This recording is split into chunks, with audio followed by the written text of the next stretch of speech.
see some familiar faces and some sober faces for a change at the back there.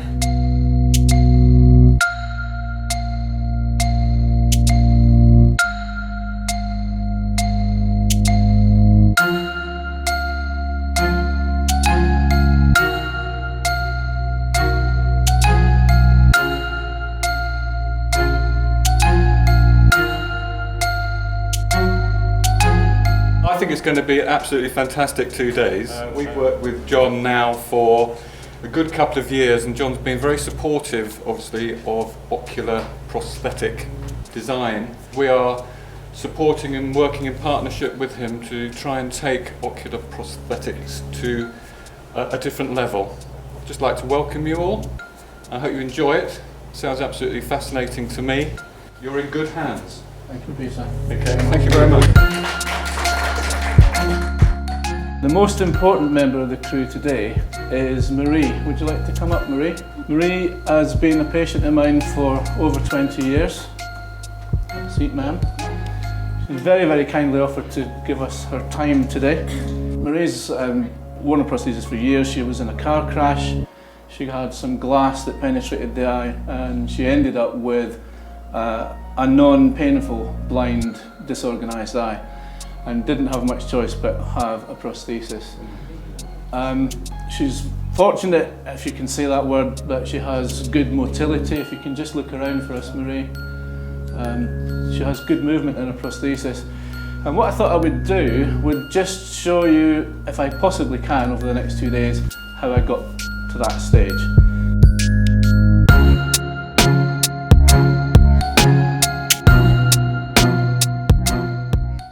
That's what's left of Marie's eye. It is a non-seeing eye, obviously, but the fact that the muscles are undisturbed, it does move beautifully from side to side, so if you fit the prosthesis correctly, you get good motility. You can enucleate the eye, which would be the surgeon would make an incision, a 360-degree incision around the eye, and these days usually find the muscles, keep them, then cut the optic nerve, take the eye away, and leave the muscles and put in an implant into the socket. The implants that we tend to use, certainly in Europe, are Medpor. It's a polypropylene material. It's full of 100 micron sized holes that all interconnect. So in time, the blood vessels grow through, and that implant becomes a part of the patient. And then the muscles are also stitched to it, so the ball moves. Now again, if you fit the prosthesis correctly, you'll get good motility from that. The next stage to that, you can actually put a peg into you can drill a hole and put a titanium peg in, and that clicks into the back of the eye. There's one sitting on the bench, and you get super duper movement. But there are some issues with that. The pegging procedure involves cutting the conjunctiva, and most surgeons don't like to do that because they've spent most of their life trying to stitch it together so it doesn't actually come apart. But good surgical technique, and it works really well. The other way would be to eviscerate the eye. So what they do is, if you imagine a hard-boiled egg, chop the top off and take out the yolk. That's the easiest way to put it. So the muscles are intact, the optic nerve's intact. There's no chance that you're going to get sympathetic ophthalmia by cutting the optic nerve, and that's the preferred method. And you would still put an implant in that space. You don't have to attach it to the muscles, but it will still become integrated. And Marie's a very successful businesswoman, and she wouldn't really want to go out, as beautiful as she is, looking like that. So it is up to us to make the best possible job that we can, and I know that you all do. I'm going to start the proceedings now. I'm going to take an impression of this blind eye. The materials that widely are used, sodium alginate, a dental impression material. I use that because it's fast, it's accurate enough, and it's also, it doesn't cause any problems, as long as you get the dust-free, flavour-free stuff, because you don't want to go sticking mint into somebody's eye. That's an obvious thing. If you need to, and if you have the backing of your ophthalmologist and they're happy for you to use local anaesthesia, you can put proximethicane drops in first, and that just takes the edge off it for the patient. We've never had to do that for Marie's eye because there's not a lot of sensitivity at all, although it's still not a lot of fun, is it? Comfortable, yeah, it is. But it should do anything for us. So. I've got an impression tray. It's just a plastic shell with some holes in it and a tube, so we'll pop that in. If you just slip that gently under the top lid.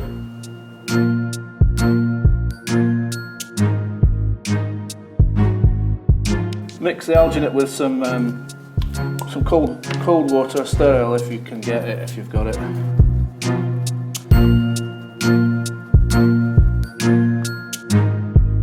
So just load that into the syringe, and you can get the patient to try and look straight ahead. Inject it in and just move the shell a little bit to exclude any air. Then you can just watch the upper lid filling out so you can see how much material you've put in. And the patient usually feels a little bit of discomfort with this. It's a really cold sensation and the pressure as well. And as she's got her own eye, it's always a bit worse.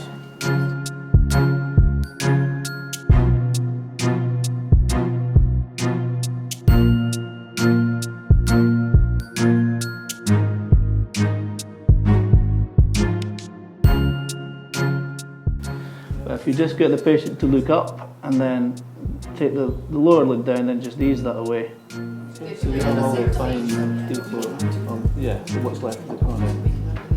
So we'll cast that into plaster now. The next stage is to cast this into plaster Paris.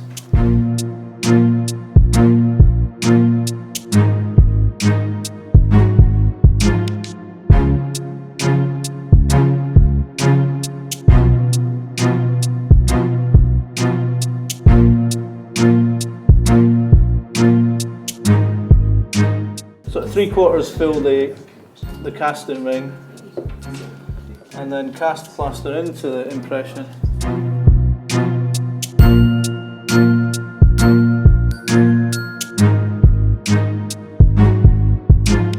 And when you've cast it, try and keep the sprue so as it's actually in a nice perpendicular straight line, which will be an advantage when you come to do the next part.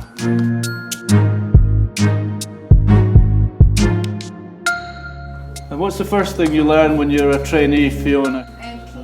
Clean the bowl. Good. That's it.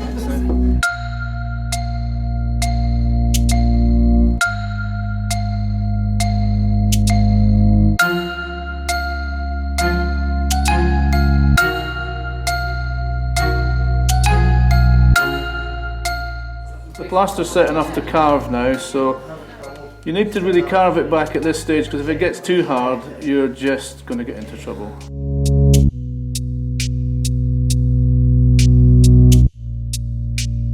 So one of the important points now is that you want to avoid any undercut areas because you won't get the wax pattern out. So you need to make sure you clear anything that's going to cause that.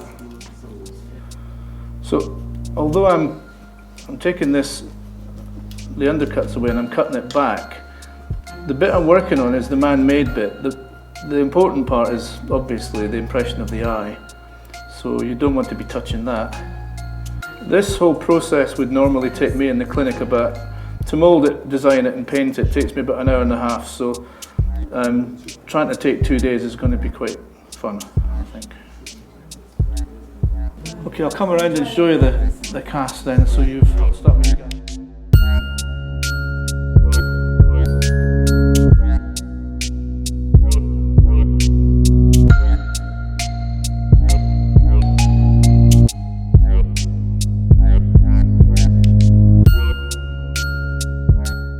So, getting back to the job in hand, I've just put some separating medium on, and that creates a coat over the plaster so as you can pour the wax, which we're going to do now, and it'll separate. What's that made of? Base alginate and emulsifying oils, and it just creates a film. Scleral wax, it's got a low melting point and therefore it's fairly easy to control. But if you just gently melt that down. Okay, once you've got it melted a bit, you can actually then start to pour it into the mould.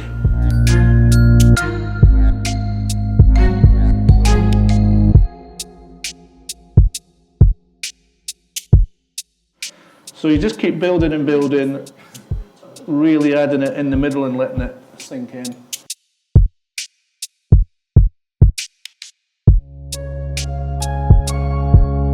Once the wax has begun to set, use your fingers like so to roughly shape it into more of the front curvature.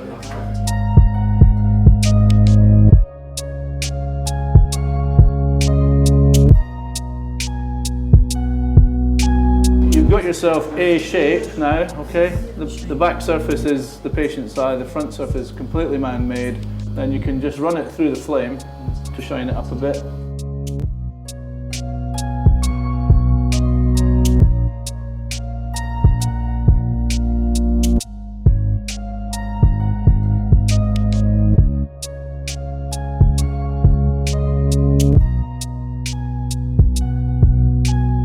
So the front surface is entirely man-made and it's your interpretation.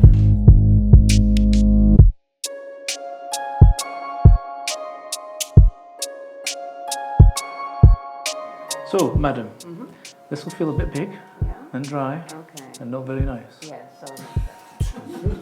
You can then assess instantly what you've got. So, it's too big. Okay, just move your eyes from side to side now. And up and down. Right. So when she looks over to her left, she's got a gap, okay? So we've got to get rid of that. Now the easiest way to get rid of that gap in the corner, there's two ways you can do it. You can do a bit of painless surgery on the model, and you can chop the model at an angle like that, then heat the wax and bend it over. But it's not a huge gap, and also there's some material here. There, it's quite thick there. Yeah. And obviously that's the thinnest part at the inner canthus where the lids come together. So you can afford to excavate that and make it thinner. Because what's happening is, because that's the thinnest part, and when she looks over to her left, the underlying eyeball is moving it out. Okay, so the gap's gone, yeah? Everybody happy? There's loads of different ways you can paint. You can use acrylics, you can use oils, you can use dry powders, some people use crayons, would you believe? Don't look too clever. I use an iris cornea unit and a disc, so you measure the patient's iris size. In this case I know it's 11.25, so I've got an 11.5 disc. Sandpaper the non-shiny side a little bit. And it goes onto this highly technical device called a lollipop stick. Then that's going to go in a little hole in the painting centre, so as you can paint with one hand and turn it with the other.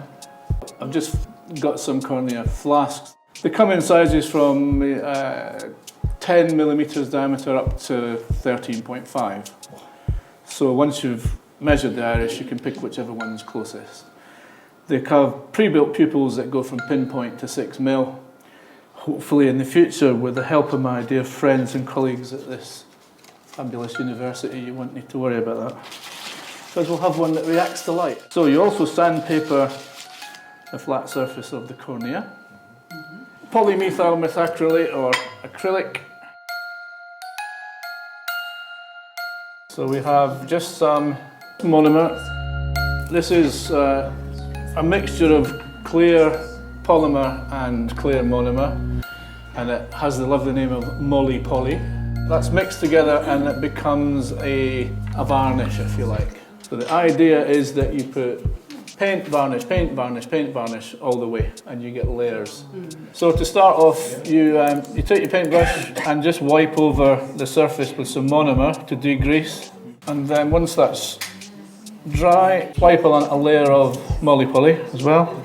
And the Molly Poly then is giving you a base for the paint to stick to. Apply the paint and turn it at the same time, so you get it evenly over everywhere. So when it's dry, then a little bit of Molly Poly over the top.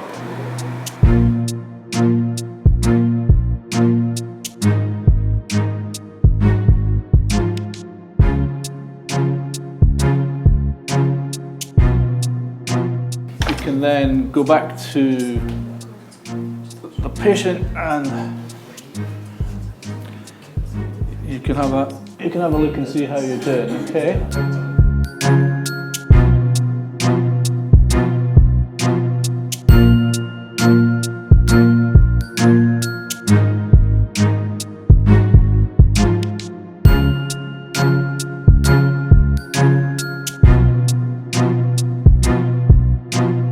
You've got to a reasonable amount of paint on there, and you can remove that from the disc, stick it on a piece of cellophane separating sheets, super duper super glue, or cyanacrylate if you want to be posh. Then take your cornea unit and stick it on the top. Once it's stuck together, just take off any excess glue that might have come off. Okay, then you can take your iris and sit it on there. You know, in terms of the colour, you're looking at it's just a background for now, the rest of it's going to be done tomorrow. What you've got to do now is fill in the gap that you've left. And at this stage, you want to keep a layer of wax creeping over the cornea. It's just so as you're more assured to get a soft limbus edge.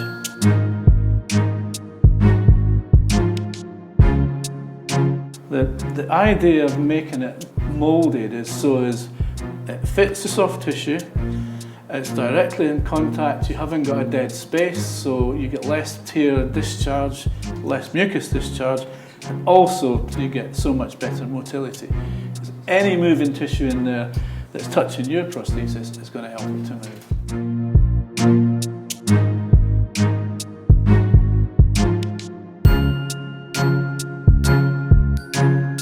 Just to recap, then this morning we did take an impression, we cast a model, made a wax eye, painted an iris, put it all together, and you've all seen what we were left with thus.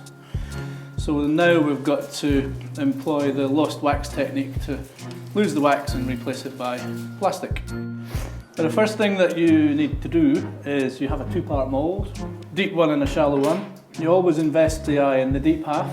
Just line the inside of the flask with some Vaseline lightly, because it just helps knocking the moulds out later. Cut the sprue down, because if you leave it that long, it'll just break in the plaster, and that's no good to you.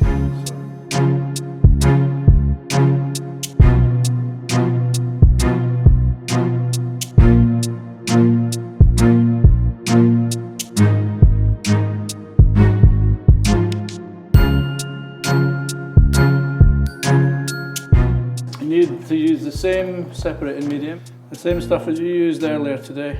Paint that on the plasters, all the plaster surfaces, keep it off the wax.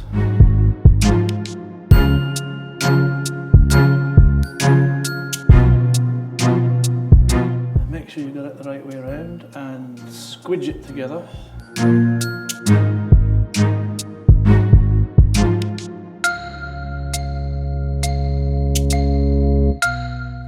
That's all.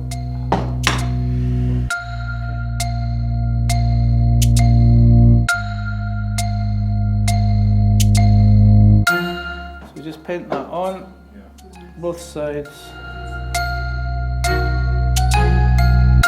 This is the sclerotic powder that for Marie I picked number 10 sclera. When I mix it, I'll show you. It looks really blue when you mix it, but when it comes to being moulded, it seems to lose a lot of that blue tin just because it's wet, that's all. See how it's sort of marbled? You don't want to leave it like that because you'll have streaks, so just give it a mix at this stage. Put the top on, leave it to set. We've got our nice clean cornea now, and this is dry, so we can put that back.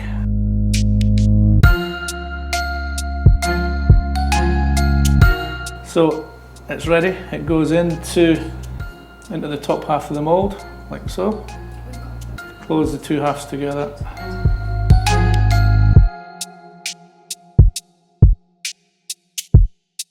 Okay, so you just pump up the hydraulic press until you get to red-ish, which is fine. So all the excesses come out. Okay, then it goes into a little clamp which is just tightened by hand. It goes in the pot In the morning, that'll have cooked.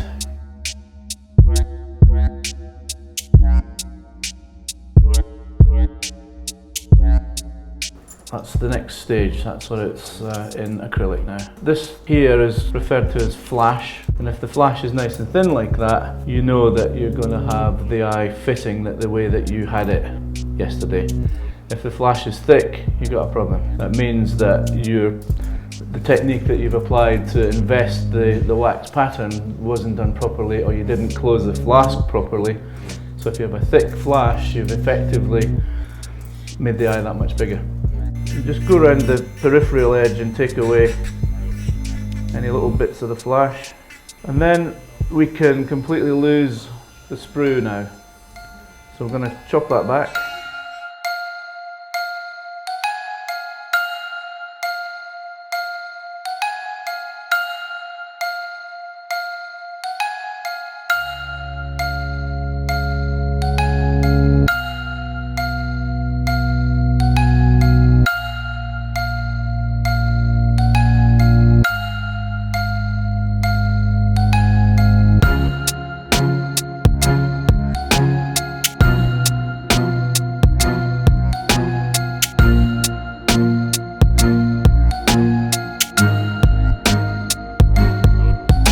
Okay, well, thank you everybody for coming. It's been a great pleasure. It's been a great 2 days. I hope you've enjoyed yourself. And just remember what I said earlier, you change lives, you don't save them. And you should be very proud to be in such an elite group of very special people. Have a safe journey home. God bless you all, whoever your God may be, and thank you.